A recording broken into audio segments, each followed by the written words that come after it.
Hello, everybody, and let's exit to port. Hello. Hello. It is currently the 28th of March, 1850, Central European summertime, because apparently we have made the change to summertime now, and it seems important to make a difference between CEST and CET, according to the internet gods. I don't know who the internet gods are, but I like to call him Dave, the god of the internet. I would like to also mention and blame farmers for both feeding us Dude, and working when there's only daylight. Apparently that's a myth. Well, it probably is a modern myth since we invented lights. Yeah, but seriously, no. I was watching Skylia's. She does a lot of science streams. Hyper smart woman, knows a lot, and you're not allowed to speak on a topic in her channel unless you've been vetted, and that's you run a really tight ship when. And she, I was in her stream the other day, where they were talking about daylight savings and that the U.S. was apparently going to do the whole we're getting rid of daylight savings time, and she asked people if they knew why, and a lot of people were mentioning the farmers, but apparently no, that's a myth. I didn't quite catch what was actually a thing because there was a lot of other things going on that day, but apparently that's a myth. So go out there and be merry and know that we do not have to blame farmers. I imagine that there's two different parts of this. I imagine there's just like the natural thing that we've done over centuries and thousands of years, and then there's like the modern thing that we call daylight savings. Which does seem to have a different purpose or origin, yeah. Indeed. Well, at least Google says so. Indeed. Anyway, welcome back to Exit to Port, and we are exiting as usual with the Le Grumbles and me. We, as always, have been very well prepared coming up to this recording. Not at all struggling to find time between the two of us. No, hence doing it with a couple of days to spare again, which we kind of hate. Yeah. You'd think, too, full-time content creators would be able to find more time to do these things. But no, that is not how we do things, apparently. Nope. Oh, nope. God. We create too much content that we can't create other content that we want to make. It is kind of crazy, isn't it? I think I might retire. 3 months in. Well, I mean, I'm 2 years in and I'm already retiring. No, I'm not retiring. But more about that later. Let's talk about World of Warships, huh? So, alternate game modes. Like the Dirigible derbies, the Savage battles. There have been others throughout time. I absolutely love them. It's such a nice change of pace, and especially the Dirigible derby. Especially that. It was such a nice breath of fresh air to have battles where people are slowly but surely being forced in towards each other without there being this mystical force of gas or flames or the doom of the world pushing you in towards each other. No. There was an actual movable object. And I know we've talked about convoys and such before, that could be a thing that they use to bring people closer in. And honestly, the Dirigible, perfect application, I'd say. So kudos to Wargaming on that. Can we please have more? Absolutely. I mean, we have talked about it with Convoy and other things, and just, the things we were talking about and suggesting that some kind of hybrid content to get it away from just pure PvP, so to speak, with the random. So just to switch it up and mix it up a bit. And the Dirigible Derby, for me at least, came at a very good time because it gave me some completely different. I know, not completely different. There's obviously a lot of overlap with it being tier 10s and stuff, and there's no sort of funky stuff apart from the Dirigible itself, but just the gameplay style and the behaviors of the players as they slowly learned it and whatnot was kind of a breath of fresh air. I really enjoyed that. Very nice. Like you say, one thing I really missed though was the fact that it wasn't, or it was just tier 10. I would love to see this on lower tiers. Let's say from tier 5 and up. Could you imagine going in on this with a couple of kamikazes and just being absolute terrorists on the seas there? Oh my word. No radars, no nothing, and just battleships, have at it. Yeah, that sort of thing. Yeah, I think I know a lot of people would have tried it or would have played more of it if there'd been some more variety of the different tiers.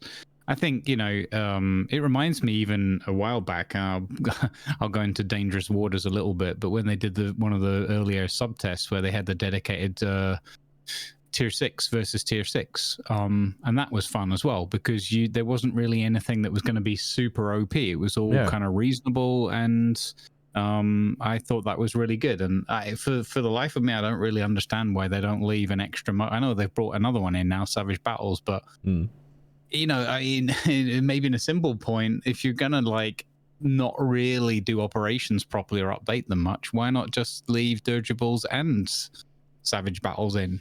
Yeah, and take the operations out. Now, the operations people probably comment below, but at least you've got some variety and you've got multiple modes that you can pick and choose from. So rather than randoms or randoms plus steel. Yep, indeed. You mentioned content and such. There's one thing that popped up in the devlog. Now, normally I'm not all that fussed about things that go on the devlog because it's far from getting into the game. We're talking concepts that might not even happen. So getting excited or worked up about it is kind of a thing. However, on the 24th, they wrote support carriers closed conceptual test will start in the near future. We've talked about the carriers having a support role before, and I love that as an idea. And they mention that these support squadrons can be equipped with special consumables to protect allied ships, such as aerial smoke screens, which work similarly to the smoke generator consumable present on some surfer ships. Chaff that can be dropped to hinder or nullify the effects of a surveillance radar. Wow. Yeah, these are great really ideas. These are great ideas. However, there's one thing that can fuck off solidly. Have you ever played World of Tanks? I have. Yep. Yeah. Quite some time ago, but yes. Did you ever play World of Tanks while the stun mechanic was part of Arty? For your crew, I think. Don't remember. Remember. Doesn't matter if you remember or not, because you might have to see it in World of Warships. That's right. Okay. All support carriers are equipped with a squadron armed with special stun bombs. The main task of these ships in battle is to support their allies in the current concept, blah, blah, blah, blah. Stun bombs deal little to no damage on impact and have very low chance of setting fires. However, when they hit an enemy ship, stun bombs will temporarily block the use of certain consumables by said ship, such as damage control party, defensive AA, or smoke generator. The amount of time the consumables are disabled depends on the number of bombs that hit, ranging from just a few seconds to several minutes in the rare case where all bombs in the drop land on the target. Let's not... No. a It's stun not mechanic. RNG No, ruin your game experience. Yeah. no, a stun mechanic in a game like World of Warships. No. We are suddenly back to old school battleship play where you get set on fire once and then you're on fire for the rest of the game. Mm-hmm. And you can't get away, you can't do anything. So no, let's not do that. Let's not do that. However, I love the idea of the smoke screen and the chaff, and I'd love a let's say kind of like the sonar buoy thing where it does one ping every 10 seconds or something. That could be a good idea. But let's not have a stun mechanic. I just kind of needed to read that out there before I forgot about it.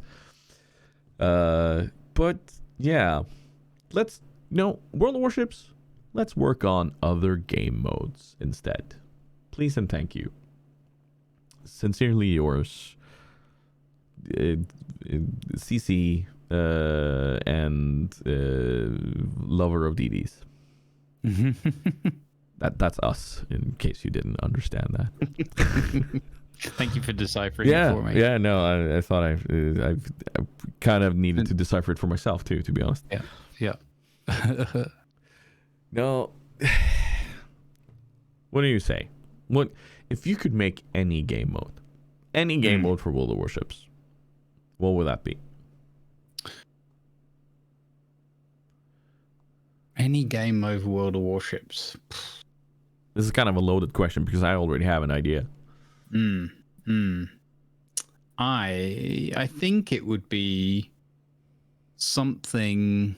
I think it would be something, a bit of an amalgamation of a bunch of things that we've discussed on and off. So what springs to mind would be something with a loose historical aspect to it. Something that would be a hybrid of PvE and PvP content. Probably more with some destructible PvE elements and some indestructible, like the Dirigibles. And something that maybe has, I'd love to see, people are going to chuckle, but I'd love to see things that bring out teamwork or reward teamwork. So you need your DDs to do a certain part. You need your cruisers to do a certain part, your battleships, even your carriers. And of course the submarines, maybe the requirement for submarines could be to sink early at the beginning or not be selected for, I'm just kidding. But yeah, so that it really makes it more of a tactical or even a strategic element to like how you plan or which roles you're fulfilling. So you can't just go, I'm going to jump into DD and then play like a random and then sit at the back with a 15-kilometer Hirugamo spamming. You know what I mean? You've got to actually perform your role. So I think, and you could do that with like, say, islands that were only passable by certain sizes of ships. Just a random idea that popped into my mind. So that's what I would probably like to see, something that's got some degree of historical. I know that's what they tried with operations, but again, operations, but with a hybrid PvP PvE element to it. Well, I would like to see something along the lines of like arms race. However, I would love to see that everybody starts up with a basic ship. Let's say everybody's in 10 Ryus or whatever, and then 5 people per team, and then you zoom about, and then on the map that's where your consumables drop. So for instance, kind of like an arms race where your main battery reload gets quicker if you get that boost or that buff or whatever. Instead you go around with your ship and you pick up main battery reloads, as in the consumable buff, or you pick up torpedo reloads or smoke or whatever, and it can be any of the consumables out there. And then you would have to use your ship and adapt to the stuff you get. Yeah, certainly. Some of them would be better than others, but at least it would be an equal chance for everybody to get the same stuff. And since everybody's in the same ship, it won't really have that much of an impact on, like, let's say a Minnesota gets a main battery reload booster for 3 minutes or something. I don't know. That would be stupid. But everybody in the same ship, and then the actual consumables drop. I think that could be cool. Yeah, I like that idea. Kind of like if there's any Dota players out there, this is ability draft, which is a fun little game mode. Yeah, that kind of took a tangent. Yeah, but I think it's positive. You know what the best thing is that we're talking about things overwhelmingly that we find positive and creative ideas that could build from there going forward. So I think that shows, at least from our perspectives, that the game's maybe finding itself in a more healthier cycle right now. I will definitely agree. Yeah, I will definitely agree. That's good news. Oh yeah, oh yeah. But they also do say that no news is good news. So, well, that just I don't know. Maybe it's the alternating months of shitstorms, and we're just waiting for April. Could be. Oh God, please no. Speaking of waiting for April, that sounds like a song. Is that a song? I don't know. Maybe. Probably should be. We should make it. If not, we're gonna be skimming right along to War Thunder. Sim event community. You posted on the. Yeah. I just wanted to. I know we talk about the sim pretty much or regularly, but I wanted to specifically just kind of partly say thanks and tip my hat to all the sim community, because they've been absolutely outstanding in terms of their togetherness and their support for one another. We've seen like Winglings sort of hosted and orchestrated is a good word, events just get more and more popular over time, sort of getting to the point where we've got more people applying than there's slots in the rooms and stuff like that, which is brilliant. And then seeing a good turnout, and then people sort of with the staying power as well, so it's not like it drops off to like only 20 left or something after an hour or something. There's like people coming and going and whatnot, and it's been really, really great to see, and especially because of the attitude that the vast majority have brought with it. They've been really, really supportive, sharing knowledge, talking about mechanics, settings, different ideas for future events, different kinds of vehicles they'd like to see and things, or imagine if we adjusted it so that we took off from here, or just whatever. And it's just been really, really enjoyable, plus voting on the next events and stuff. So it's really become a super community interactive thing, and also then just the cross chatter and people just showing their support. And the last, certainly for me as well, because I haven't felt very much like playing War Thunder because of its immersiveness, which is in one way a huge compliment to the War Thunder team and the product, because that's what I love about it.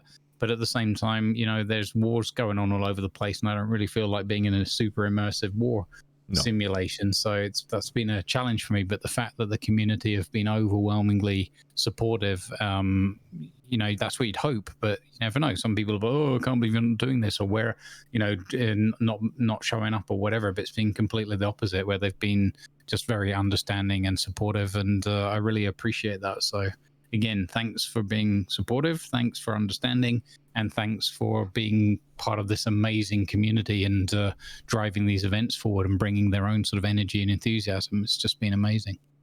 It is something very important you say there, because I felt the same thing when we are now a month into the war in Ukraine, and I think for the first 2 weeks I was like, no, War Thunder does not feel okay right now, because the fact is, you sit there in a game that is, like you say, very immersive, that actively uses some of the vehicles that are actually being used in the Ukraine right now, and that felt weird to me. But turning that around and kind of going, but these pixels are not hurting anybody, and for a lot of people they are an escape. And also as part of that, we see people doing more and more custom games, or at least I've seen more people do custom games instead of doing the normal day-to-day grind. And like doing hide and seek on the city maps, like tiny vehicles run around and try to hide from larger tanks, or your air races like Drifty Wings does a lot. Also, congratulations to Drifty Wings for hitting partner. Yep, that's congrats big. to Drifty. There's like so many custom games now, and the ability to set that up. Like the other day, we just kind of spawned in a lot of A10s and had a lot of fun in custom games, because I didn't feel like doing it in normal games. So that is a big kudos to War Thunder. Like the ability to do the sim events, but also do so many other custom things. It is impressive. It outright is super impressive. Yeah, I agree.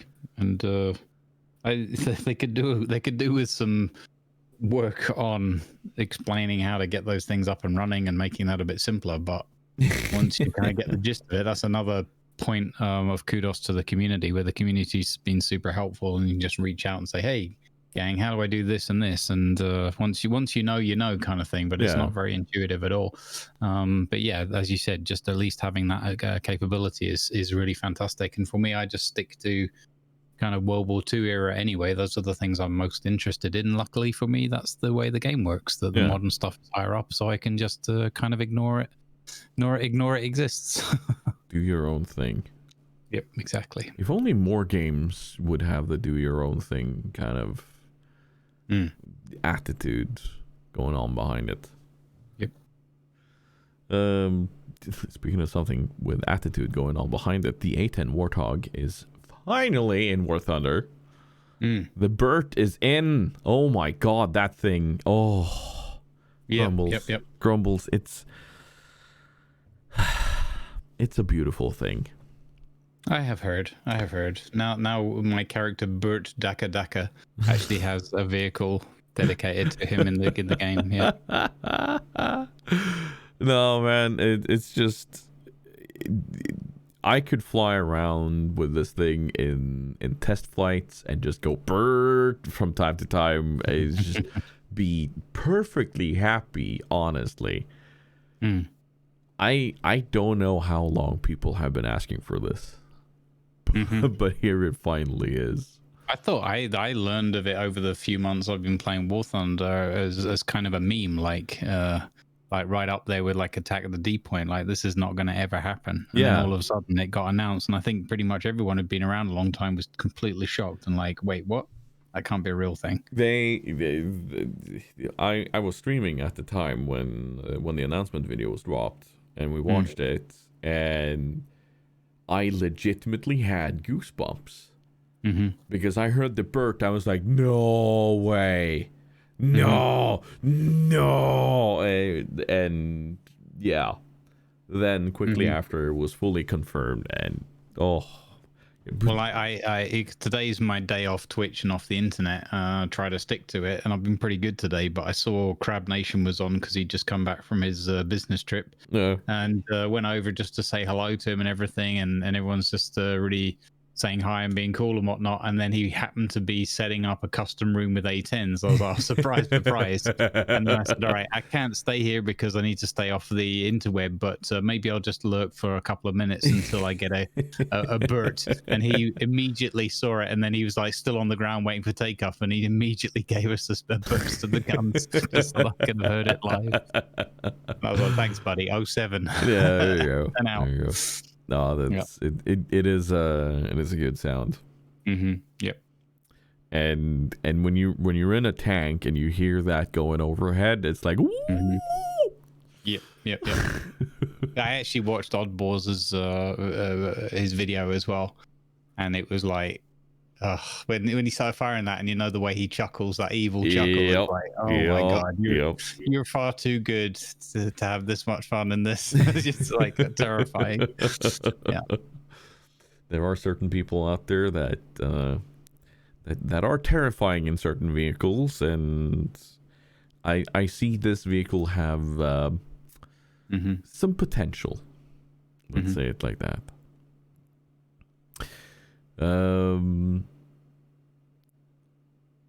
we're like that's just a short thing about War Thunder, but we're gonna continue swiftly along to other games here.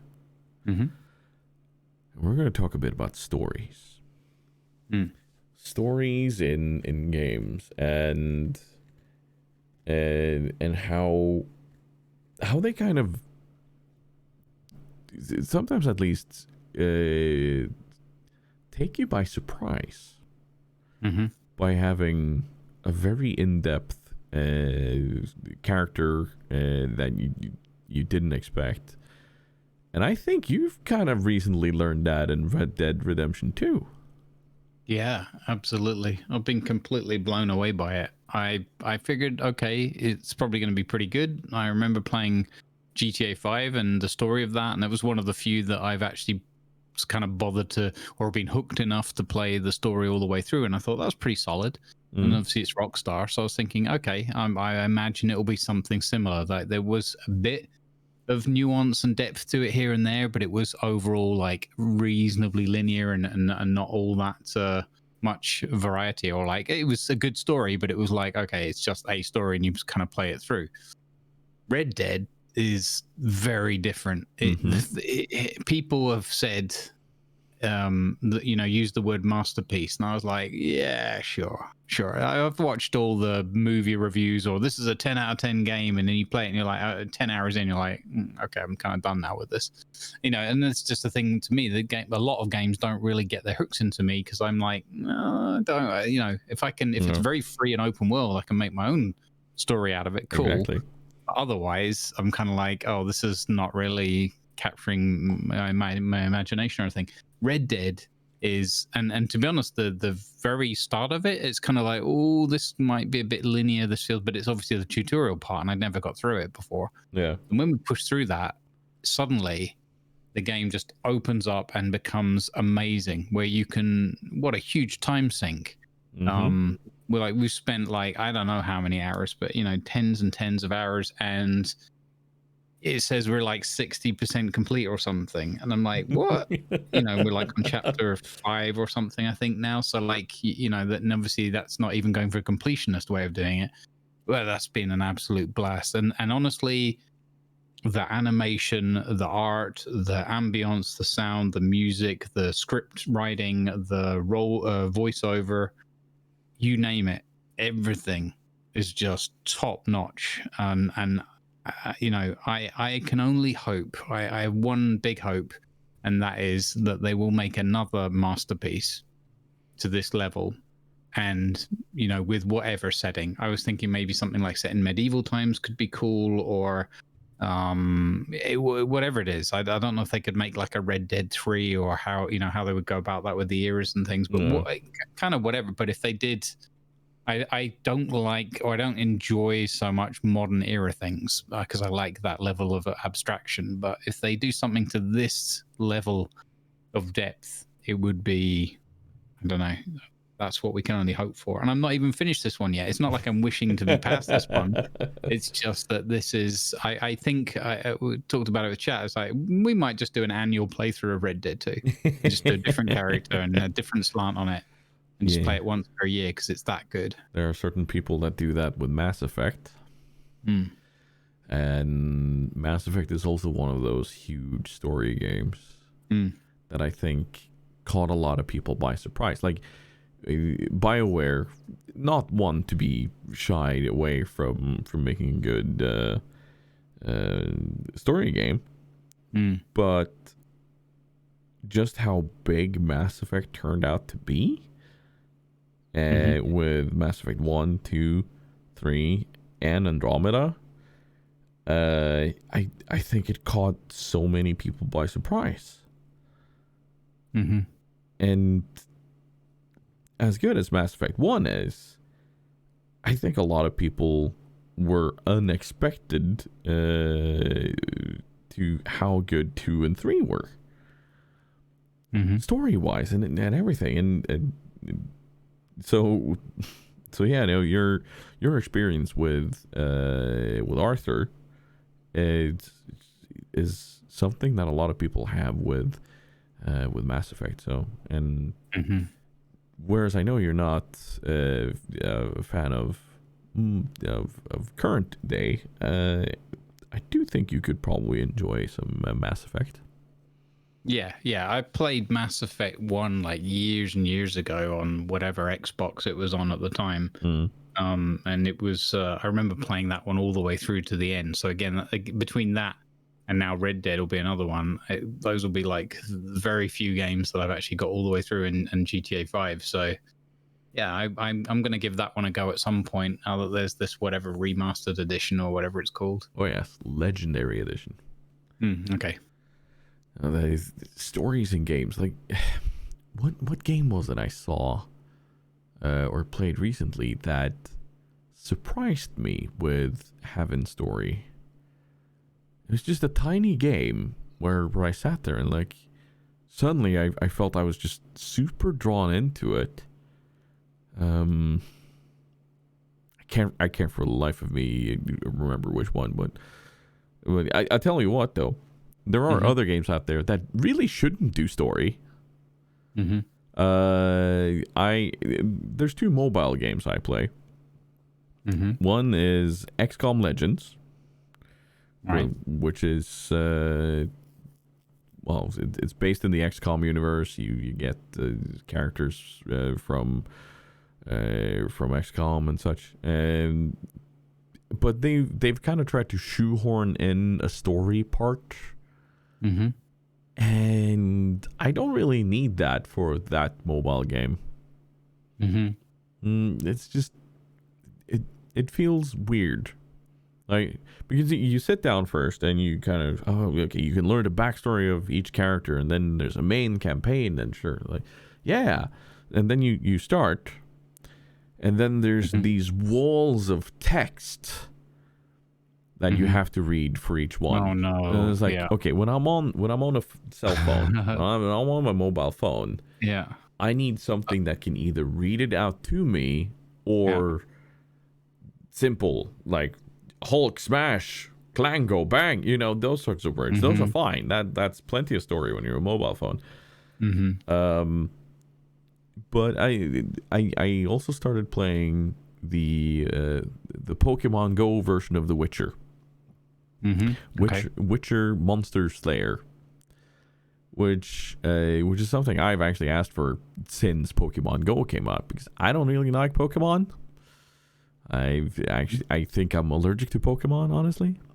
But I said, okay, give me a in-world Monster Slayer kind of game where I can go out and collect trophies. Like, I'm not here to level up my monsters or anything. No, I'm here to level up my main character. And this has story, or at least the few missions I'm on right now has story that is fully fleshed out with voice commentary on a mobile phone. CD Projekt Red, man, they are crazy. They are crazy. So that caught me by surprise, and I will probably be playing that for a long time. Tell you that much. Cool. So people should probably check that out. Speaking of checking out, you mentioned something to me in the creator space where I was kind of like, is this actually a thing? Are we for realsies and serious right now? And it turns out we are. We are talking about boost trains. So, where did you learn about boost trains? I think I got an email about it. Oh, Yeah, and then I went to the Twitch dev blog and I was like, let's read up on this. And it was like, oh, there isn't an article about it. I was like, that's not very helpful. so then I started hunting around and eventually found an article with a bit of Googling. And it's like, Twitch, come on. Yeah, let's write the documentation after everybody has access to this. Well, not everybody has access to this. This is so far in... At least according to Twitch, we'll be selecting a random group of smaller streamers for the experiment. If you're selected, when your community starts a hype train, there's a chance that Boost Reward may pop up as one of the hype train rewards.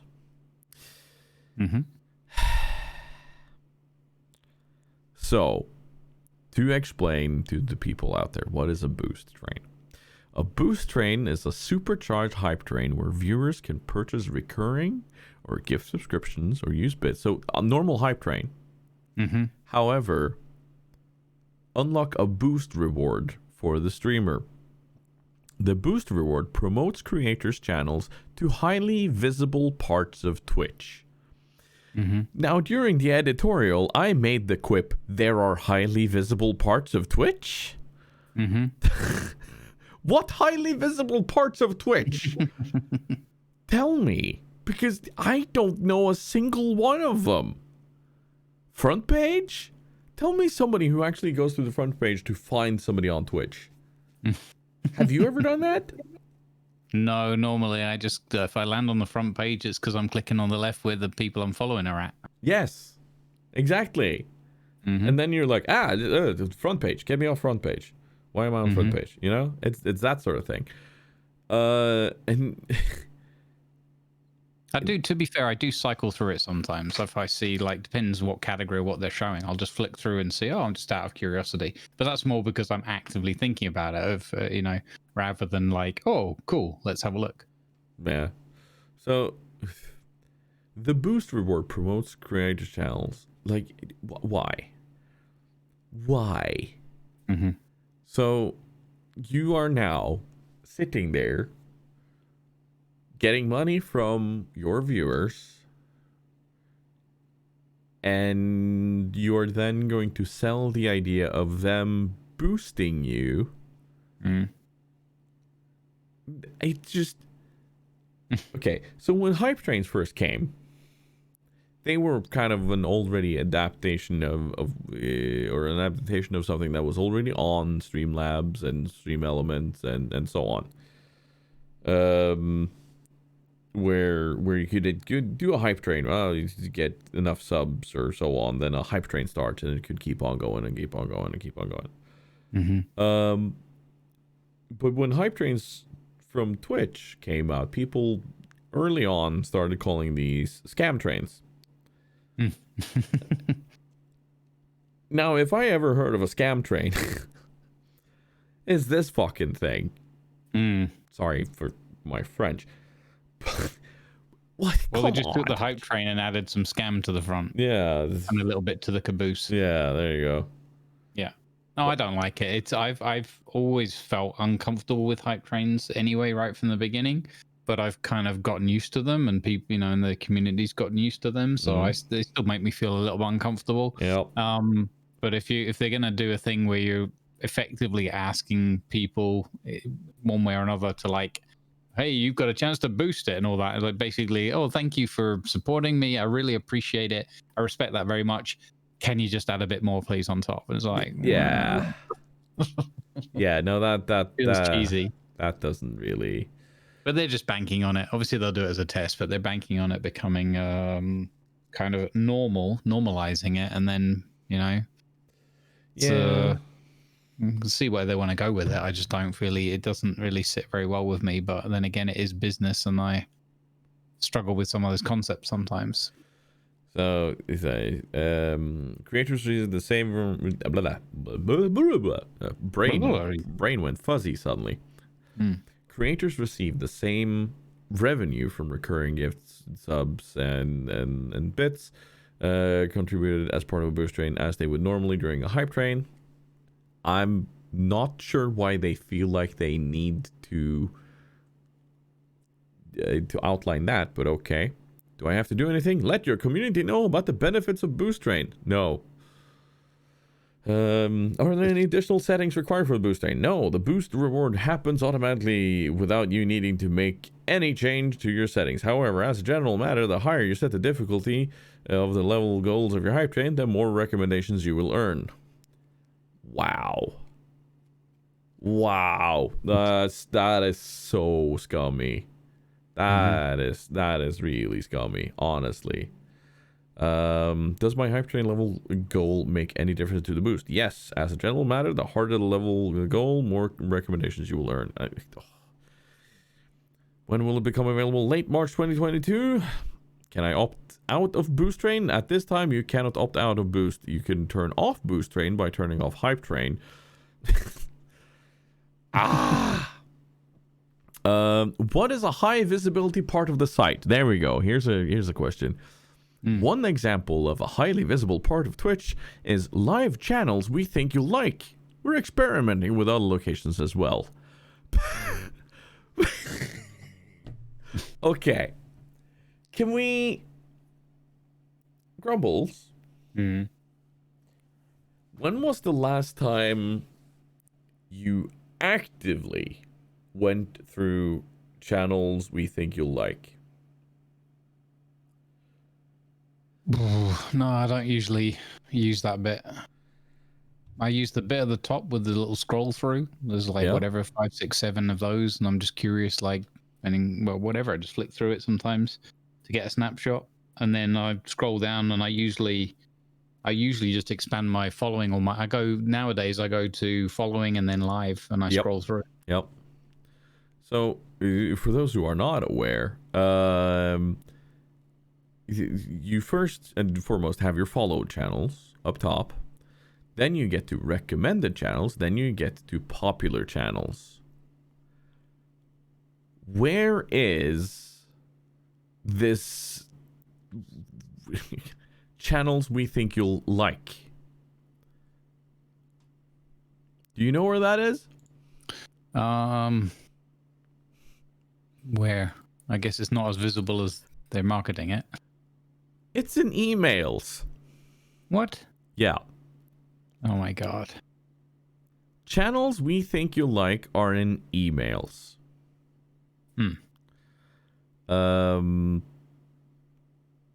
It's just... Why? Oh. Oh my god. I kind of gave up on Twitch right now, suddenly. I'm sorry. It made me space out for a second. Well, I've just noticed something that I think is quite cool, actually. I'd not really bothered to take a look, but while we were talking, I just went to the Twitch homepage and started scrolling through, and I actually quite like this, at least as a first impression. They've got the various categories and things going on at the moment, like Women's History Month, but they've also, and then they've got ones like, well, such and such persons offline that you normally hang out with. But I also saw that they've got recommended smaller communities. I don't know how long that's been there, but maybe I never scroll far enough. Then they've got recommended, and then in this case, Atlas, because I guess I've been doing a lot of that algorithm-wise. Yeah, they've got the one for the hype train, so that'll be down there. I guess also the boosts go as well.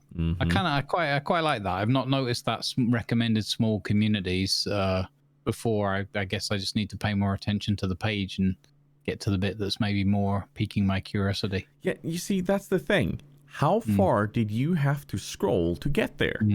Way it's at least too far. 4 scrolls on my mouse. Yep. Like, it's just... I'd rather that was up there before, maybe just after. You've got this live channels we think you'd like. So first you've got the top of the front page. Then you've got live channels we think you'd like. Then you've got categories we think you'll like. Half of which I'm already in or following. So that's a bit odd. Yeah, and then it goes to the next thing, the flavor of the month and all that kind of stuff. And the recommended is about like the 5th or 6th down. So live channels you think you like. Okay, all the channels on live channels we think you like for me are people I'm already following. Yep. Yep, even the expanded second line. It's just... We think you'll like them. I mean, you do follow them, but maybe you like them as well? Possible? Like, Question mark? as soon as I follow somebody, they should not be on that list. They are on my follower list then. I follow people for a reason. Right? It could be a handy way if you want to sort of clean up who you're following and get rid of, oh, I forgot I was following then, damn it. No, I'm just kidding. By the way, can I just say, in the middle of all of this, Women's History Month, and the first one in my list is Jam. That's yes. Nice to see. Yes. Indeed. I have a few others there that are great. Blue and Queenie, amongst others. There are so many great female streamers out there. I'm so happy about seeing that. Anyway, shall we move on? Yeah. I have to say, last comment though, I do like the while such and such person's offline. I kind of like that. That's quite appealing now that I've looked at it and expanded it. But I'll probably pay more attention to that in future because it's interesting, because a lot of like friends of friends or places where other people hang out or they recommend them. That's interesting to see. Maybe we should start using the front page more. Well, I think their page is better than I was giving them credit, and I think they've made it better over time, but they just haven't done a very good job of bringing it to people's attentions. Yeah. I don't remember reading a memo anywhere that says, oh, we're revamping the page to do this and this. Maybe there was one, but it was too weirdly worded or whatever. That's also a possibility. Haven't heard a single thing about it.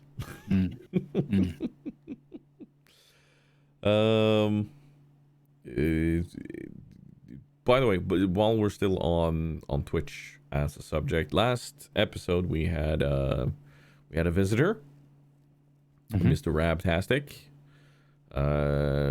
Good guy to have a conversation with, and hear a bit about his experiences in the streaming world and content creation world and so on. He is now back on Twitch. And the reason for this.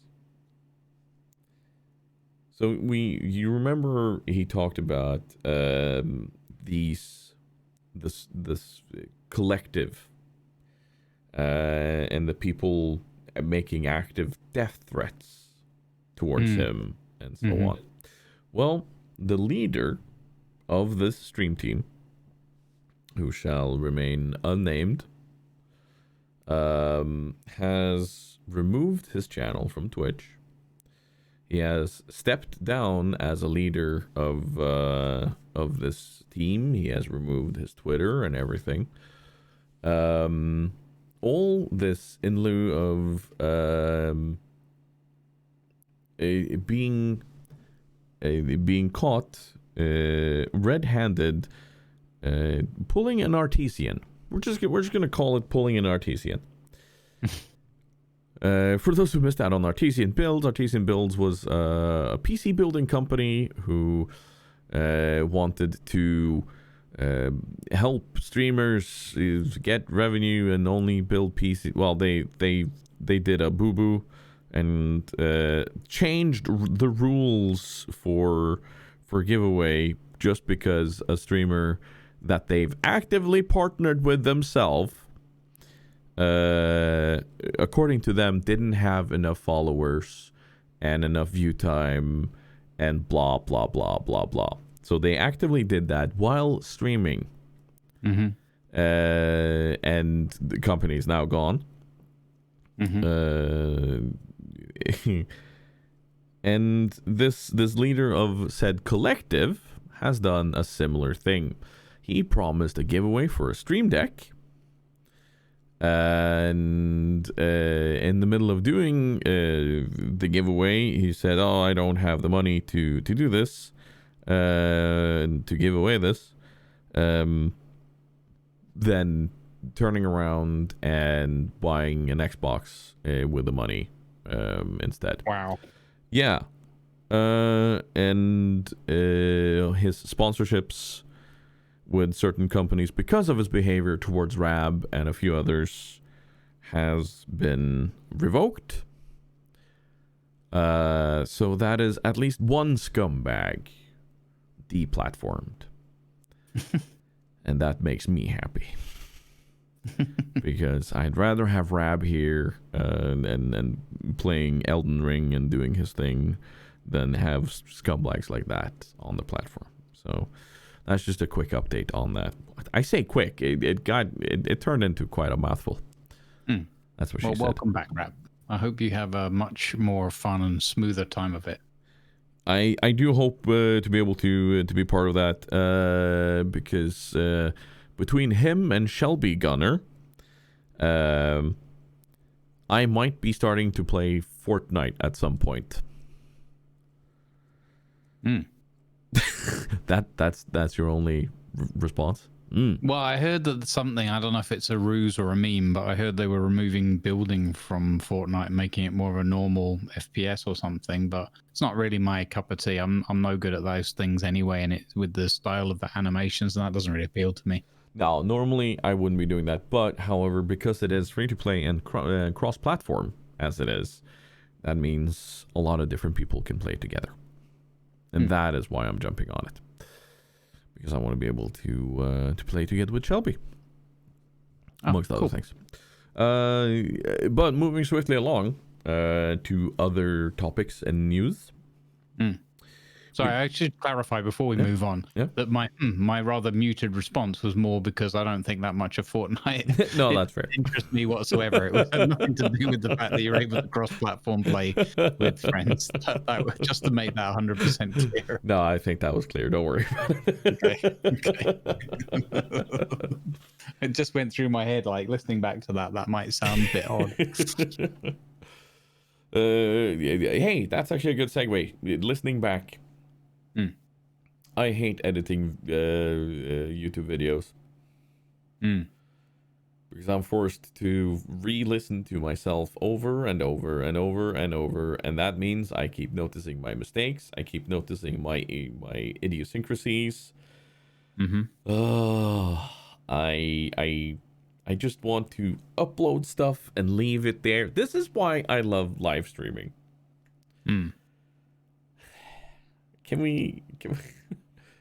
Can I live stream to YouTube? Yes, I can, but I'm a partner, so I can't. Anyway, that's just like YouTube.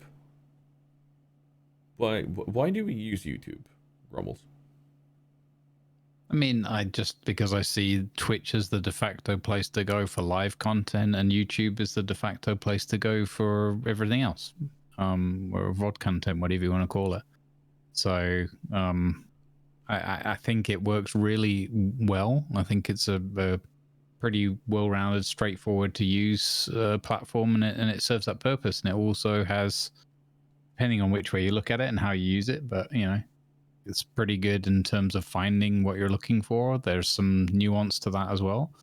But yeah, I mean, that's why I use it, because it's just an enormous platform. Everyone goes there. If you want to know something these days, you either Google it or YouTube it, and you're kind of doing the same thing anyway. So, well, I mean, same companies.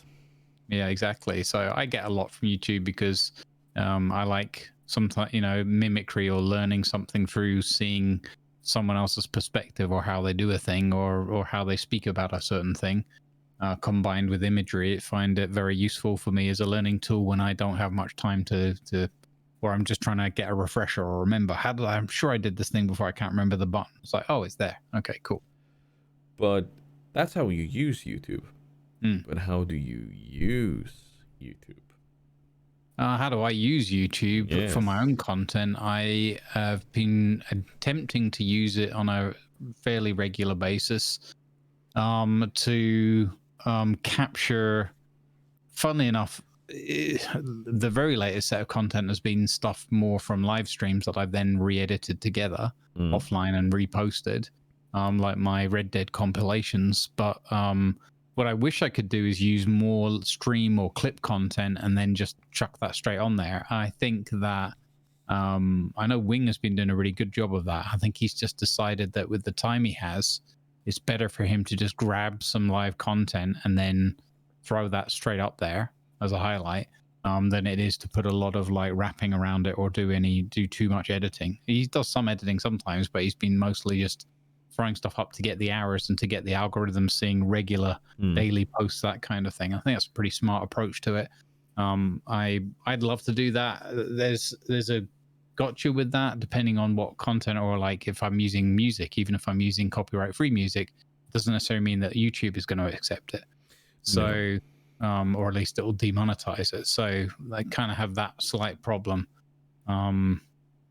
Because you severely limit your musical content variety if you go for YouTube safe content, sadly.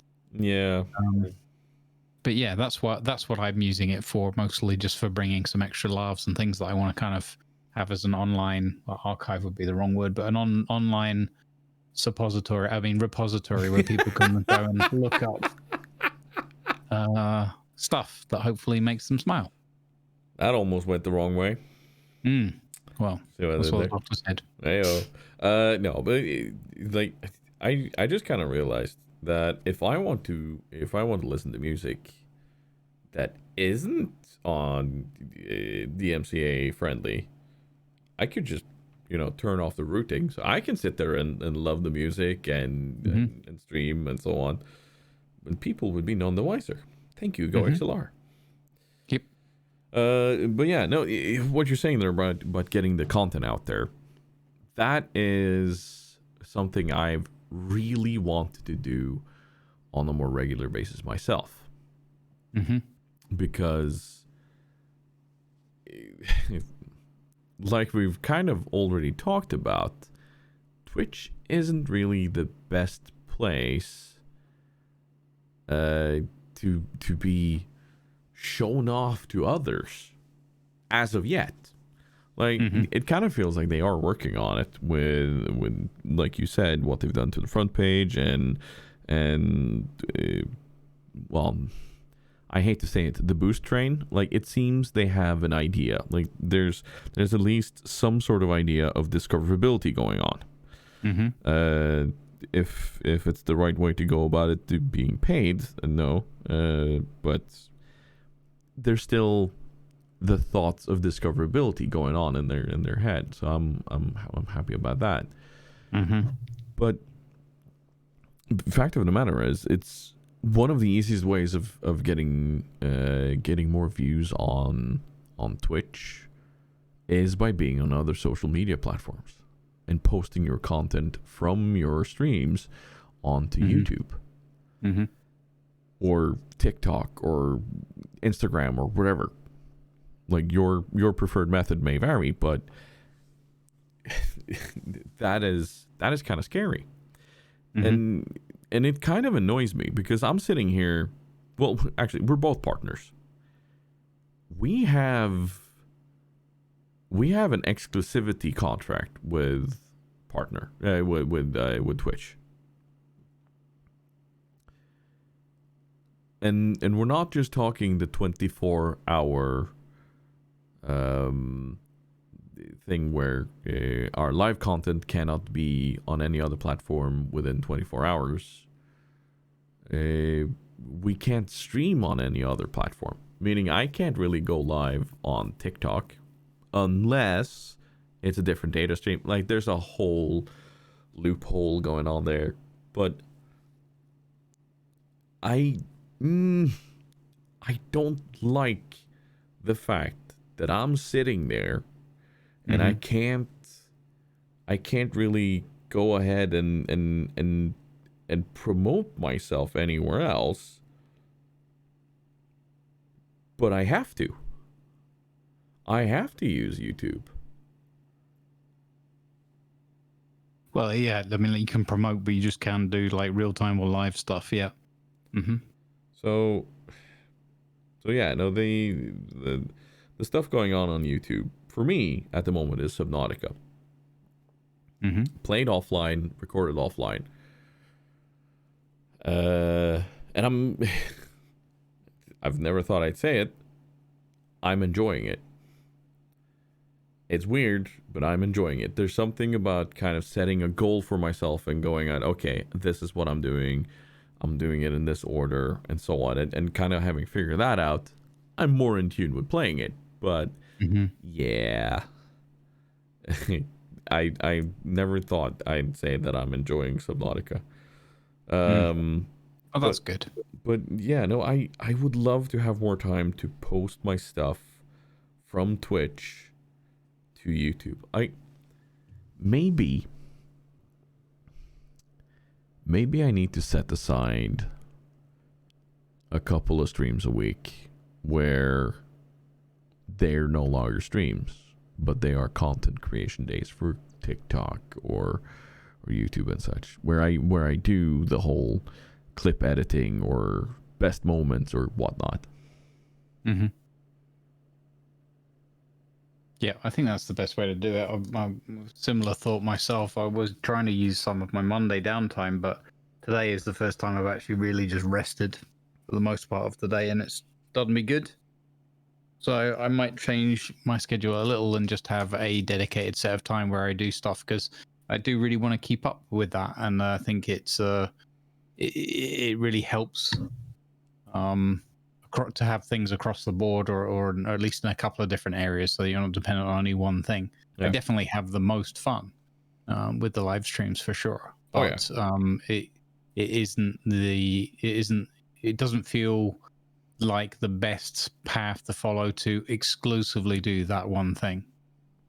No, however, if Twitch worked on their tools and their offline part of it, where the VODs and such are,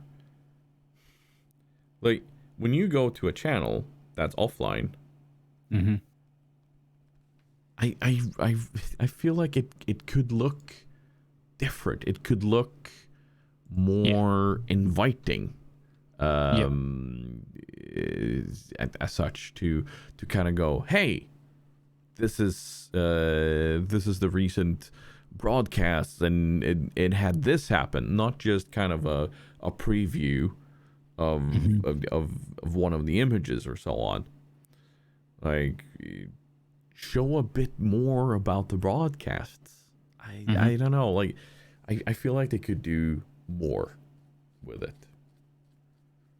Yeah, I mean, I think it's one of those weird things where they both coexist in the same kind of space, and I think that the powers that be in a simplistic form are just comfortable with them not really being uber competitive in that sense.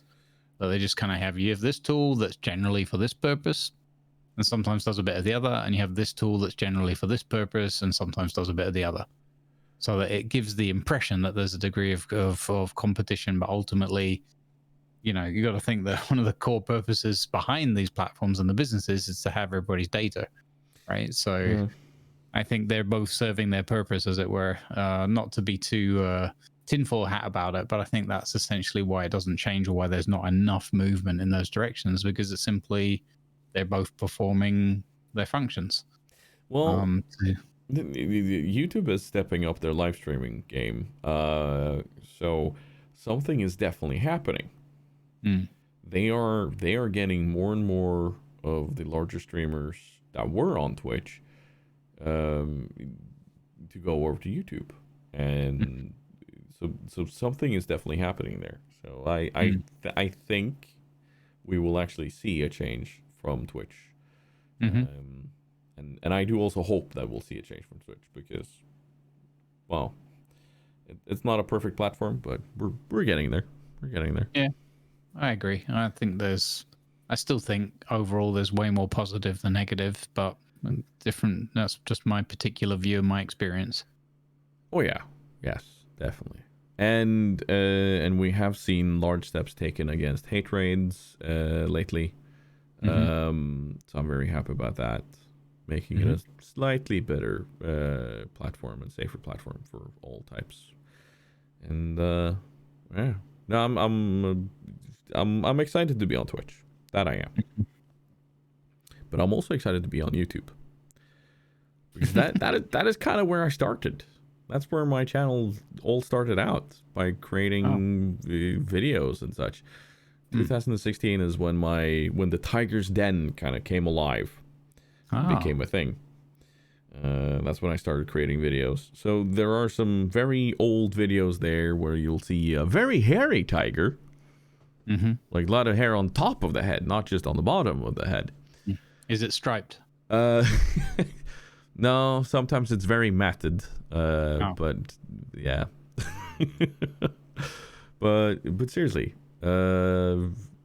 if Twitch could do a thing with allowing me to monetize my VODs in ads, sure, I'm all for it. Kind of like on YouTube. Let me do it that way. Yep. All they need to do is just slightly adjust the page to make it more enjoyable experience as a viewer, and then, as you said, it's not difficult for them to do at all. You'd think. No, like have the ability to leave a comment on it, not just leave a chat, because that's something that is kind of annoying that people leave chats on them. But leave comments on VODs and so on. I think that could be cool. Yeah, I think that's the thing we won't see happen short term, because again, I think that behind the scenes, everybody's comfortable with the two platforms doing what they're supposed to be doing. Yeah, true. Anyway, speaking of being comfortable, role-playing. Not necessarily a comfortable place. And a place where you need to know your role. Just a short interject there before we get going. I saw I was lurking in your channel the other day, and you were talking to a woman in some port. And then some guy just kind of goes blaring, out of character. How do I like? Oh, good gods. Yeah. That poor fellow was lost yesterday, and he threw that out there a couple of times, and everybody was like, "Oh, groan! No, it's not how we do it." Like, it's not easy to know how to go about figuring out things out of character, but there is one very safe way of doing it. If you ever wonder what keys you need to use or how to do something, then uttering the phrase, "I'm trying to figure out what muscle I need to use." Like, it might seem a bit off from time to time. There are probably even smoother ways of doing it, but that is a surefire way for people to know that, okay, let me try to twist my words so that I can help you achieve what you want to achieve. And in this case, tell him, fuck off, or, not that. No, tell him how he could achieve his goal. Like you said, he would just have to commit it to memory, which I thought was a beautiful way of saying, no, you just have to type it out, man. Yep. Yeah, no, that was very unfortunate. Obviously a newcomer, but firstly, it means that they didn't read or understand the rules. But yeah, I mean, I have sympathy for it for sure, but that's kind of a pretty straightforward one, and especially that he got pretty easily informed without any rudeness, I'm sure, straight away. And then like 10 minutes later, they're exactly the same person. Yeah, so just quickly out of character. I was like, no, that's not how it works here, but I felt for them because they're obviously stuck with something, but I think I'm pretty sure they would have been advised, especially since they were down at the Navy docks where people would very quickly jump on that and get that dealt with. But yeah, it is what it is. So, folks, if you're joining an immersive role-playing experience, then top tip: don't open your mic and blare out to everybody around you, "Hey, add a character just quickly." That's not going to win you friends and influence people in the way you like. But yeah, bless them. So it's not like for joining Darkside, everybody had to, for example, enroll on a website and join a Discord and have an approved role, where there are loads of channels where you can ask specific questions across thousands of people around the clock. So not really any need to go, you know, again, not meaning to be too harsh to them, but there was no need for that. Like seeing that interaction, it kind of made me think, like, how would I go about things? Because if I were to meet you in that game, it would be very easy for me to refer to you as Grumbles. And then it's like, how would I go about explaining where the name Grumbles comes from? Because it would have to come from it would have to pop up as a question. Who is this Grumbles you're talking about? And then it's like, I thought about it, and I kind of thought something along the lines of, oh no, you just remind me of this weird friend I have, or old friend, or you know, just kind of to anecdotally bring it in. And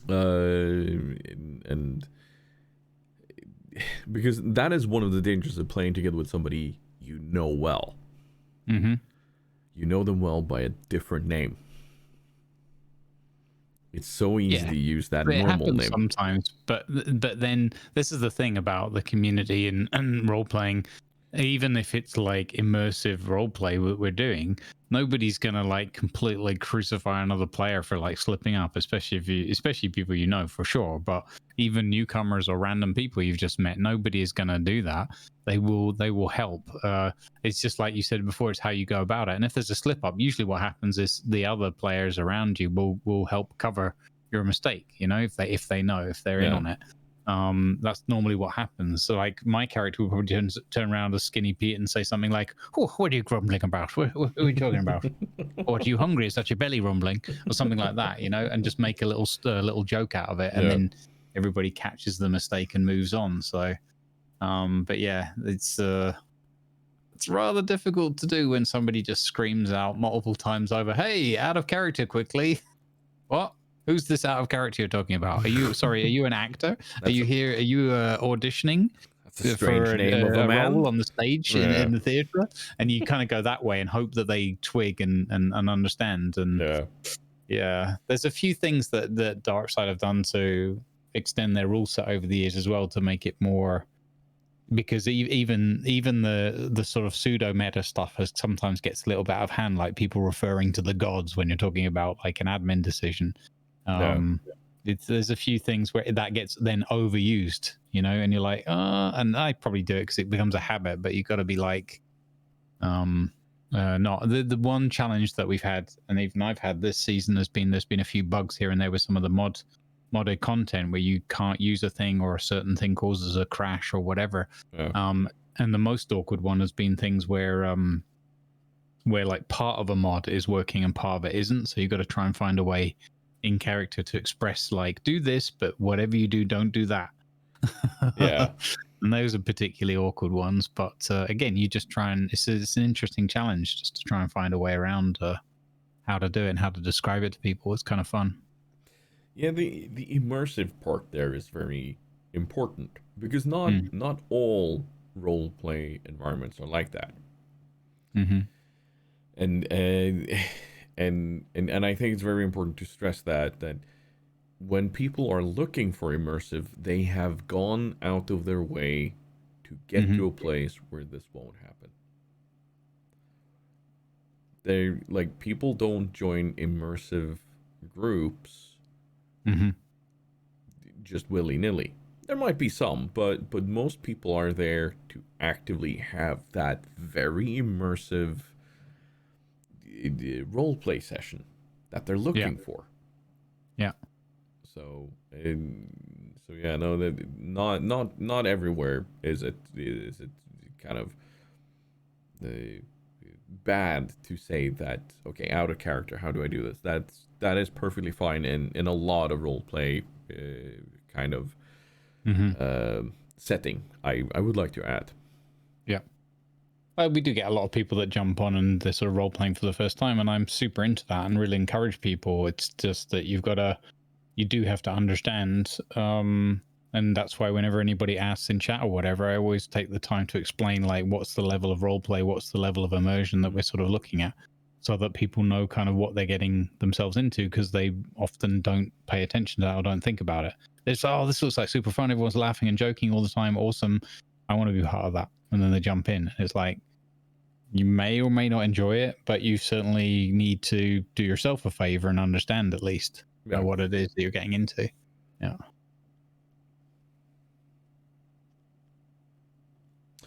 And Atlas, we've talked about here, but how does roleplay in Atlas for you as both a player of both Atlas and other games? How does roleplay in that compare to both tabletop or other instances of role-playable games? Yep. So it's very interesting that it varies a little from smaller communities to DarksideRP, which is the largest one I'm a part of. The dark side is definitely kind of like the most immersive, and like I said, they're not like super hardcore where you're going to get yourself like in some sort of awkwardness or whatever, or get kicked off the server or something if you're getting it wrong. But we're trying to have this, very immersive environment and shared story. So the way it's working on DarksideRP is incredibly fun. It's a little challenging sometimes at the beginning, maybe, or like when you're brand new to it. But there's a point at which I think for most people, at least the ones that end up enjoying it and keep coming back, where it clicks in your mind, because it is constant.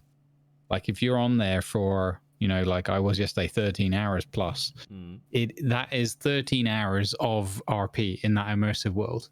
Of course, if I'm streaming or whatever and talk to chat and other things going on or whatever, when you don't have your VoIP open into the game, but essentially you are playing that character for the whole session. And that's different a bit from like tabletop and stuff, where even in a very role play immersive group that I'm a part of, there's still obviously the downtime, because there's checking mechanics, checking a rule, laughing about a natural one that at the wrong moment for someone or whatever, so you have these sort of peaks and troughs and a flow even to an immersive session a lot of the time. And I think that can be different for D&D or any other kind of tabletop scenario. If for example, if you were streaming it and everyone was immersive and you were all trying to go for that full on.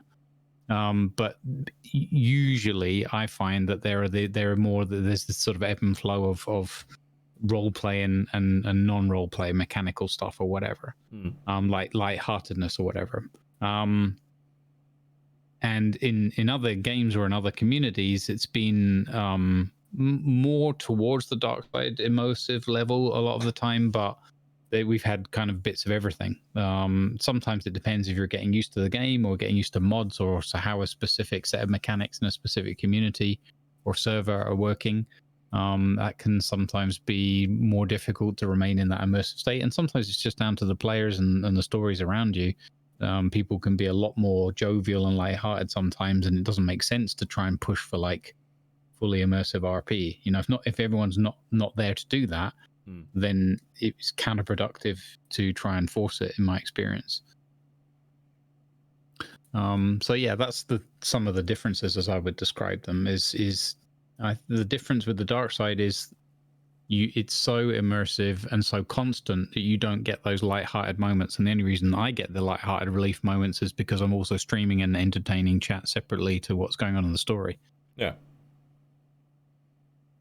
But if I was just playing along there, then you're just in it. It's an interesting experience. Here's my question to you then. Would you be on for just as many hours if you weren't streaming? I think that it depends a lot on the scenario, the story, obviously, like health and whatever as well. Last Monday, for example, I probably spent 8 to 9 hours role playing in game without being on stream. So that's kind of unusual in a lot of other experiences where I've had downtime and just taken it as downtime. But in this one, the only reason I didn't do that today is because I'm actually resting and recovering from a really bad sore throat that I had Friday and Saturday. So the main reason I did it today was just to be away from the computer predominantly for the day and to rest my voice. Otherwise, I would definitely have been in game as well, because I like in this particular scenario, it's this immersive world. I like being part of that immersive world, and it helps if I'm there because I can, assist and support others who are enjoying their experience, whether or not they're streaming, because we're living our characters. So I would be in this case, and again, in the more light-hearted ones, I don't find that it matters as much. If that makes sense. Light-hearted might be the wrong phrase, but more lightweight role play. Yeah. Fair enough. All right. Darkside is what hosted the Eco too, right? No, the most recent Eco was hosted by the Late Shift. But they have okay. Yeah, that was hosted by the Late Shift. And they had 2 servers. They had the roleplay servers that we were on, or that I was on, and they had the kind of light RP stroke subscriber community servers where subs to all the Late Shift members and associated channels were able to get access to that, and they didn't have to roleplay, but they could if they wanted to. All right. So what was Darkside's latest? So Darkside, we've been playing Hell Let Loose on there a couple of times, and there was some Eco quite a while ago, maybe a year or so, I don't remember exactly. But the big thing for Darkside is Atlas, and so that was just over 2 years ago. Right. Okay. And that's been for all sorts of reasons: COVID messing up all the people's lives and mod teams and all that kind of thing. Problems. A lot of the problems stem from Atlas themselves, the developers, a great shop, and their dev kit, and significant changes that they made to rewriting their dev kit or whatever, completely changing it, and then that being constantly postponed and etc., and not made available to modders and stuff. So there's a whole it's really complex set of reasons, but all in all, we waited for about 2 years and a month or something like that. That's why there's so many people signed up, and that's why there's so many people super excited and spending their entire lives on Atlas right now, because you got to make hay while the sun shines, Yeah. So how long is the season? We're hoping that we'll get 3 to 4 months out of it. Why I say hoping, because there's always a natural peaks and troughs in that anyway, people coming and going or taking a break and coming out with a different character and that sort of thing. But also with a heavily modded setup, or just with Atlas itself, to be honest. Atlas is not the most stable game out there. And Darkside have done a phenomenal job. They've modded in more than 1,500 placeable assets as one example. Wow. And there's other things that they've modded as well, right? Mechanics and all the rest of it. So it really is taking like the whatever, what do they call it? Alpha or not alpha? What's early access, let's say, of Atlas, what it feels like, and made it like a full 1.0 game. It's that significant of a change. But with that comes certain degrees of risk. So we're seeing now where certain items in the game are not working as expected or as designed. And that can sometimes be a bug that wasn't picked up during the development, and sometimes it can be because something changed in the base game in the meantime. Either way, these things occasionally come out in the wash anyway. It's normal development life cycle, so they're having to firefight a number of bugs and whatnot that they've made changes on the server side, and there's some things on the mod side as well. But overall, it's been fairly stable, and everybody's been just having an absolute blast with it. It's, as I said, what they've done with the changes is quite incredible. Atlas, of course, being developed by the same people that develop Ark. So for those of you who are familiar with Ark and how well that behaves with mods and such, you probably have an idea of what goes on in Atlas. Yep. Speaking of changes, I will kind of just quickly roll through this. SCUM has recently released a large update, and where suddenly we have airplanes and a few other things, and they've changed the way you spawn in. So you're not just spawned in on the ground. You now drop in with a parachute, and then you can fly around and look a bit before you decide where you want to be. So that it gives you a bit better kind of okay, I'm spawned here. I see buildings over there. Okay, then you know you can go over there to do that. And that makes it a bit easier. But I really want to get into that game more. So I'm super excited about that. It's SCUM is kind of like Project Zomboid, which I've been playing with Cthulhu, only 3D. Right. Okay. Like, because you have everything from your metabolism to like how stocky is your character. Like everything affects you, and I mean everything. So that is a setting and a world where I've got hiccups, by the way. So if something, if there's a weird sound, that's why. But okay. But the world in SCUM is, I honestly believe that this could be an incredible engine to run RP servers on. I honestly believe that this could be incredibly cool to run RP. Yeah, I look forward to getting a chance to have a look at it. I was already intrigued by some of the stuff you showed me before in some screenshots. So, yep. Like, I know it's a modern setting. I know it's kind of the zombie thing that has been overdone. But at the same time, there's something they're doing that just feels very right to me. I don't know what it is, but I'm really happy about that. But yeah, sometimes that's all it takes, just that weird like magic ingredient. You don't know why, but it sort of draws you into it. I mean, that's all a game needs, really. Yeah, the gaming umami. I'm not sure what that is, but the gaming umami it is. We've made that a thing now. Okay. Yep, I'm gonna just not make any jokes. Yeah, no. I'll just leave it. I don't understand it. I'll just leave it. Yeah, no, it's fine. It's fine. Nothing about umami. Yeah. Or my mommy. Yeah. See, I'm sorry. I had to. I just stepped away from it, and you decided to just put it out there. It's fine. Step into it. Yep. We better start before we start talking about Bobo's mama. Yeah.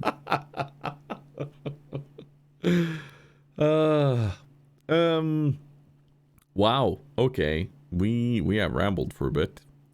This is the rambling episode. It is the rambling episode, but I feel like we should probably try to be good podcasters and not pull a 2-hour plus episode like we have for the most part. And let's see if we can just full of an hour and a half of ramble. Yeah, I agree. Yeah, just 1.5 hour of ramble. Yeah. Because that's so much better. Anyway, let's start thinking about. I've just thought if we ever do a cooking podcast, can we call it Rambled Eggs? Oh my God, yes. Yes. Not that I've got anything to talk about on a cooking podcast, but I just like the name Rambled Eggs. Of course you do. Like okay. I've shown you Neebs Gaming. The wonderful guys who make Battlefield Friends and wonderful gaming content that I absolutely love. They always do story stuff which is why I showed them to you. They always try to go for cinematic story. Sea of Thieves, 7 Days to Die, Ark. I'm pretty sure they'll probably touch on Atlas at some point. But yeah, they run pretty much like even their Battlefield stuff, they try to go cinematic. Right. Anyway, these guys, I forgot my chain of thought. Where was I? What sent me off here? Help me. We were talking about Rambled Eggs. Rambled Eggs. Yes. Neebs Gaming has a guy called Simon. He's not a good gamer, but he has excellent commentary, and his moments, his way of being, is why he fits the channel so well, because, well, he creates moments, and I feel like if we ever had a cooking channel or whatever, something where we went in to actively cook stuff, I feel like you could probably provide these moments, right? Okay. Yeah. So I could be the useless person that comes up with the accidental comical comment from time to time. Got it. Not necessarily. That's basically, not necessarily. I might write that down and put that as my channel description while I remember it. Not necessarily, but I mean, sure. Colorful commentary on pineapple on pizza. Oh God! Not again. We did that already yesterday. I know. And a couple of days before that. It always, that's something that always makes me smile, is seeing people have such violent reactions to the mention of different types of food. It's food. It's subjective. Did you catch the bit where that actually made it to an in-character conversation while we were sailing? No, I didn't. Yeah, it made it from beyond chat. It made it into the game where I was like, one of the characters was like talking about food and variety of food in a good way, and my character was like, nope, you just put salt and maybe a little bit of vinegar on your fish and chips and you're done. And we talked about loaded jacket potatoes, and eventually we got around to, oh, don't tell me you're one of those people that likes to take the Italian stone baked bread and put fruit on it. And we went off in that direction, talking about Italian stone-baked bread and pineapple, and it being soggy, and it just being wrong, and it was just. And the other character was like totally into it, and it was like, how can you possibly have been a cook previously and not? What about chili? What about spices and loaded jacket potatoes? And we had these items in game as well as food, so the conversation was just pretty. Oh, that's good. Pretty hilarious. That's good. Yeah, well, that is one of the ways of spicing up your character's conversations when you're able to bring that in. Yeah. And it was nice because we didn't just go straight forward like pineapple and pizza. We went like adjusting it into the era kind of thing. It was kind of funny. Yeah, but yeah, something to smile about. Which is important. Yeah, something to smile about. I actually, now that you mentioned that, I kind of have 3 things. And I just the list grows. Yeah, I just want to quickly mention. I actually told you this the other day when we were playing the Grumbling, and it's the Shimmer Stories. Shimmer Stories, for those who are unaware, when you pass from one zone to another in Atlas, or from one grid to another, sorry, you go through a shimmer, and it sends you into a bit of a loading screen. So as part of that, one way of kind of alluring to parts of your character that isn't necessarily super important, but a way to create moments, there are Shimmer Stories. How about you tell us a bit more about Shimmer Stories? Very quickly. Yeah. So I got introduced to Shimmer Stories in Darkside Season 4 two and a bit years ago.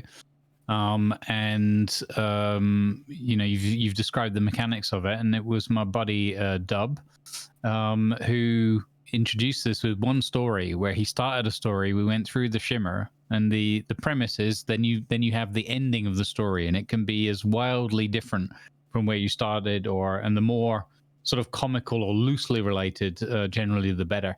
And the idea being that whilst you were traversing the shimmer, which can take, typically like 30 seconds, 60 seconds, something like that, while the next server grid is loading, you role play it as if it's been like a 5 to 10 minute long nuanced conversation or whatever, instead of just like, 30 seconds ago we went through this mechanical shimmer.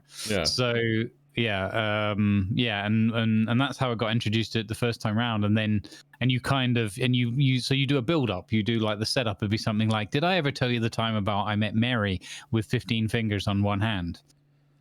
And then you go through the shimmer, and then at the other end of it, it's like, yeah, she ran a very successful sewing factory. Just whatever, some random thing or whatever. Right? Or it turns out she was a fantastic diver. She used to pluck the most oysters with those extra fingers, or something silly like that. And and then people are like usually rolling their eyes and like or laughing or whatever. You're trying to induce one of the two desired effects, which is either a good chuckle or somebody really rolling their eyes and groaning like you've told a pun or something out of it. Yeah. So, some people that I've watched while you guys are doing this that has really rolled with it well is Lima Zulu Tango, who is all in on just doing the yes and kind of bit with it, and he responds perfectly to you going, so that explains, and then just and then he's like, yep, that's how that happened, and it's so good because absolutely you get this weird little insight in a character, but it doesn't necessarily have to do anything with the character, and that I absolutely love it. I absolutely love it, and that it always makes me smile when I see them. Well, that's where it's gone this season. It's been expanded upon because people have been picking up the threads from each other's stories, and it's gone all over the place. It's been quite amazing because you just never know what somebody's just going to throw in as the next sentence. So it's very, very good. I'm glad that's been making you smile. Yeah, no, it's a great role play moment. It's a great game moment. It's a great content creation moment too. Which is kind of like a big trifecta of everything, and that's the reason why I love it. Two other things have made me smile, and this other thing also kind of has to do with Darkside and such, because the other day, I say the other day, I can't remember when. It doesn't really matter. Time blindness. Thank you. ADHD.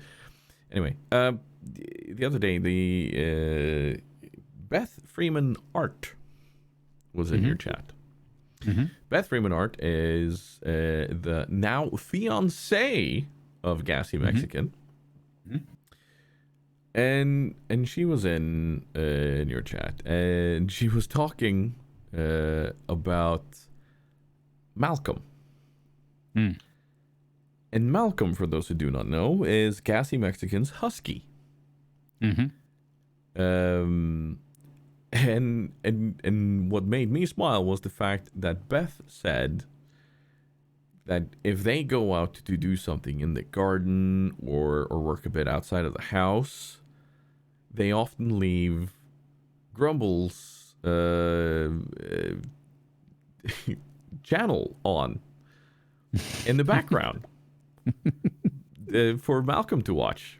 So the fact that the dog of Gassy Mexican, somebody who has inspired me with content creation for so long, is a regular on Grumbles' channel is something that makes me chuckle.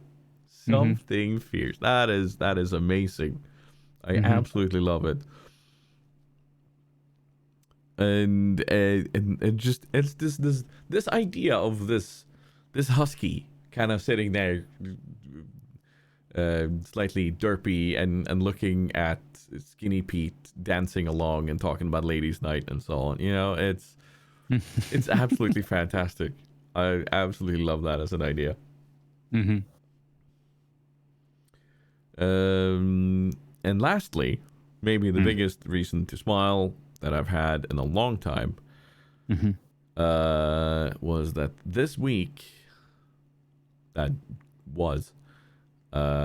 signed a contract for my full-time job as the new community manager for Quora in Norway. Nice. Starting the 2nd of May, I will be working a full-time job again. Not that I haven't been working a full-time job, but, you know, more of a normal type job. Yeah, something that's more consistent, more reliable. Yeah. Mm-hmm. Yes. And the fun thing is, I probably wouldn't be able to get that job if it wasn't for the stream. Because on multiple occasions throughout the interviews, because I had 3 interviews, I could point to things going on the stream or how we do things on my stream as reasons why I would make a good community manager for them. And got good feedback on it. They said, "Oh, this is an excellent, good answer." You know, that sort of thing. And that just kind of made me even more grateful for the opportunity I've had over the last 2 years. Oh God, I'm just noticing an error. No. No. Yeah. Since when? Oh, since the start. No. No. Oh, it's the headline of the stream. We are not on episode 2. We're on episode 3.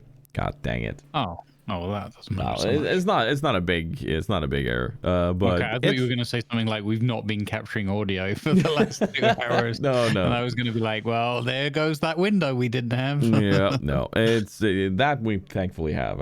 I've just, it's just a visual thing for the thing going on YouTube, so that's no issue. Yeah, I'm probably going to leave this part in. Don't worry about it. It's fine. It's fine. Yeah. Anyway, yes. But the cool thing is, with the way they have things at Quora, I will be able to continue to do streams, much like I did when I did full-time job in Oslo. But I will also be able to travel, because I can do this job from wherever. Quora is a so-called remote first company, and they started that at the start of the pandemic. So, which is also one of the big things that drew me to them, because I read about that at the start of the pandemic. Like, that's cool. This is something that I've been a champion of since 2016 when I had my meltdown. But yeah, I wonder what will happen to the Grumbles. Yeah. Thank you. I'm just kind of, I wonder what will happen to the Grumblings. Yeah, I don't know.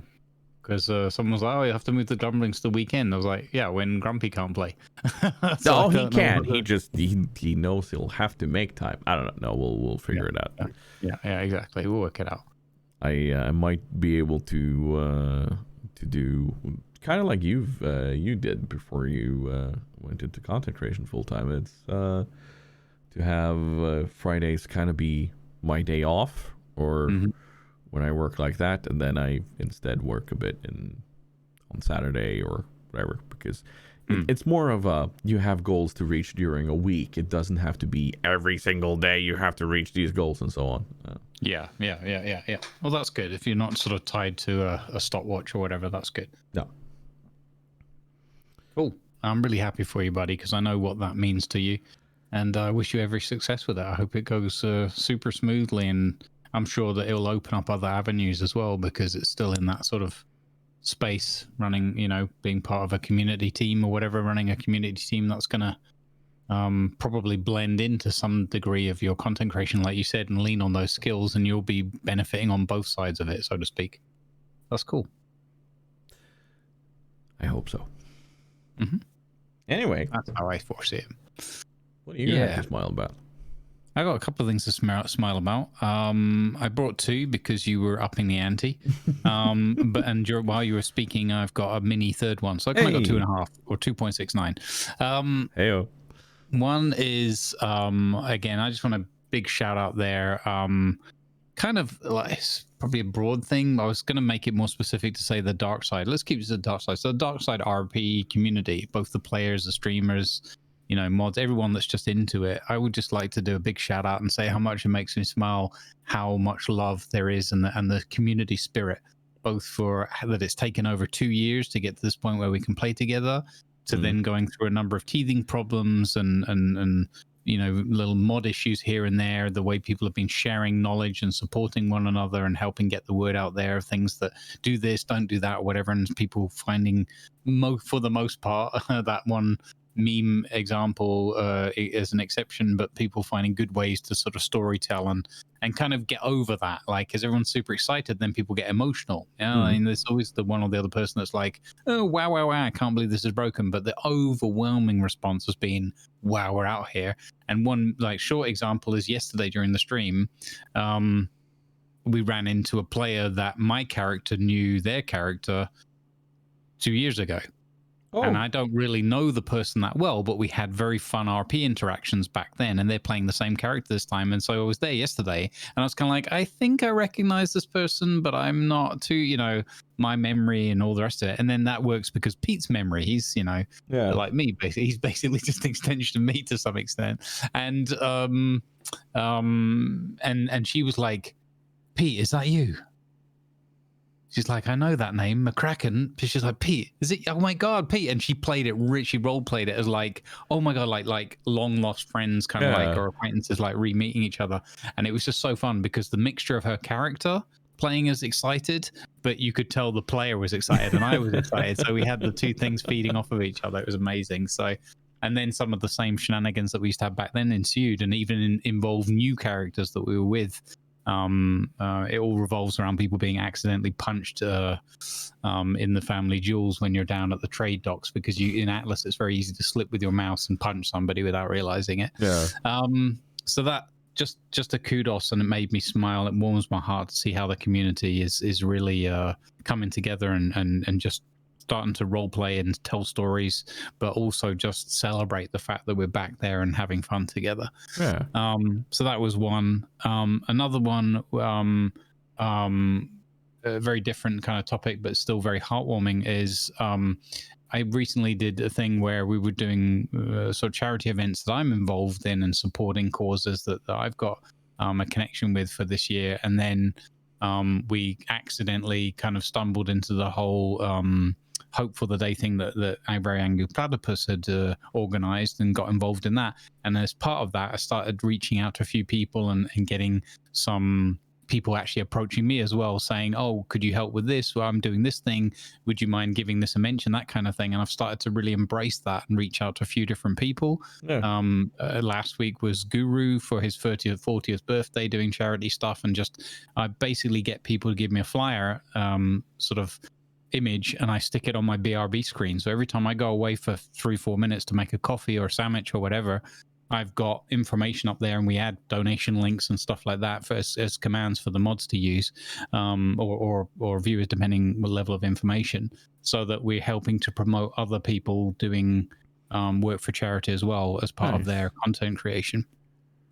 So it makes me smile that other content creators are willing to be part of that and let me help promote, in a somewhat unusual way, other people's channel that's not just a pure content creation, but like, hey, these people are doing great content, but they're also raising awareness and funds for these charitable causes that I believe in as well. It would be cool if you went and hung out or just said hello, or that kind of thing. So that's just awesome. And my mini one, my 0.69, was just, you talked about Malcolm, and it reminded me of something I saw the other day, where I raided, I can't even remember where I raided to, but let's just say like one of the sort of people in the circles that I often move in, a smaller channel. I'm not going to say small streamer because I don't mean that to sound like in any derogatory way or whatever, but just a smaller channels, you know, like one of the usual things. You take a bunch of people over and everyone can have a good time. Yeah. And it just made me smile as you talked about the story, because I remember going and saying, oh, I wonder who went across, because I don't even know who was hanging out or whatever. And I remember seeing in the list, because I was looking to whisper somebody that I knew was in the chat, and I was like, oh, let me just pull up the user list. That was what it was. And I saw Gassy there, and I was like, oh, that means Malcolm is now here with some of my other friends watching their content. And it just made me smile, because I knew it wasn't be Gassy, they're out or asleep or whatever, but it just made me smile that we'd taken Malcolm not only from watching my content, but also to visit some of my friends on Twitch, and it made me really happy. Malcolm, the most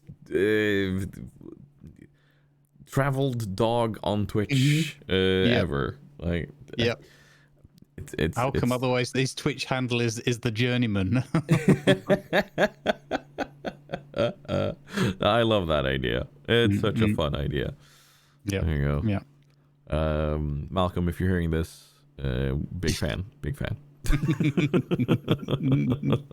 Sit, Malcolm. Good dog. Rough. Yes. That has been Exit Report Season 2, Episode 3. Mm-hmm. Now that I've corrected the headline, for those of you watching on YouTube, you saw nothing. Mm-hmm. For those of you listening on Spotify, you saw nothing. Mm-hmm. We didn't mention it. Yeah, good job I didn't mention it.